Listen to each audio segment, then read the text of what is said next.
पहला वो गुरुजी हैं, लेकिन दूसरा ये भी ध्यान रखना जाति के ब्राह्मण हैं। ब्राह्मण ब्राह्मण होता है। ब्राह्मण शरीर का बच्चा जब गुरु गद्दी पर बैठा है, आचार्य गद्दी पर बैठता है, तो उसका तेज अलग झलकता है। अन्य जाति का बच्चा जब गद्दी पर बैठेगा, हमारी जितनी भी पुरानी गद्दियां हैं, आचार्य परंपराएं हैं, उसमें ब्राह्मण के बच्चे का, जो ब्राह्मण घर का शरीर होता था, वही उस गद्दी का अधिकारी बनता था। आजकल तो खैर धीरे धीरे करके ये परंपराएं समाप्त हो रही हैं।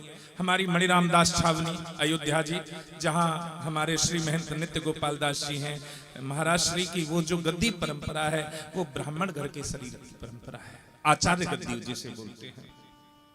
हमारे रामानंदियों की बहुत सी ऐसी गद्दियां हैं, जितने भी द्वारे हैं उनमें, यहां तक कि हमारी गुरु परंपरा में भी केवल ब्राह्मण घर के शरीर को ही आचार्य गद्दी पर बिठाया गया।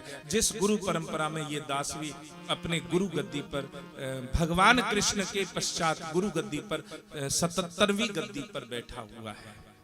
ये दास आपके गुरुदेव भी अपनी गुरु परंपरा में 77वीं गद्दी पर बैठे हुए हैं। और इसका प्रमाण अब के हमारे यहाँ जगत गुरु वल्लभाचार्य जी आए, तो वहां उनके सम्मुख वो वंशावली रखी गई।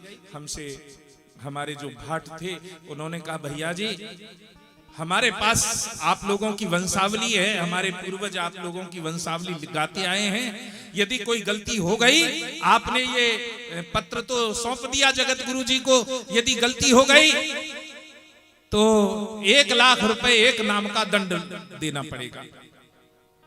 मैंने कहा, हम देने के लिए तैयार हैं, आप अपनी बही निकालो और हम अपनी परंपरा निकालते हैं। हमने परंपरा का पत्र निकाला जो हमारे गुरुजनों ने हमें सौंपा था, और जब हमने उस परंपरा के पत्र को निकालकर अवलोकन कराया, हम बोलते गए और हमारे भाट रामदास लगाते गए, निशान लगाते गए। वहां पर एक जगह पर आया कि नहीं, यहाँ तो ये 2 नाम है।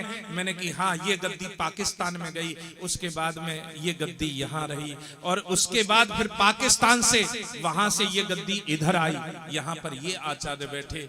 तब उन्होंने जब पूरा अवलोकन कर लिया, तब दंडवत प्रणाम किया कि धन्य है आपके आचार्यों को जिन्होंने ऐसी परंपरा को बचा कर रखा। हम तो सोच रहे थे हम भाटों के पास ही ये परंपरा है, लेकिन जब मैंने गुरुदेव की परंपरा को उन्हें अवलोकित कराया, उसे दिखाया, तो वो परंपरा ऐसी की ऐसी मौजूद थी।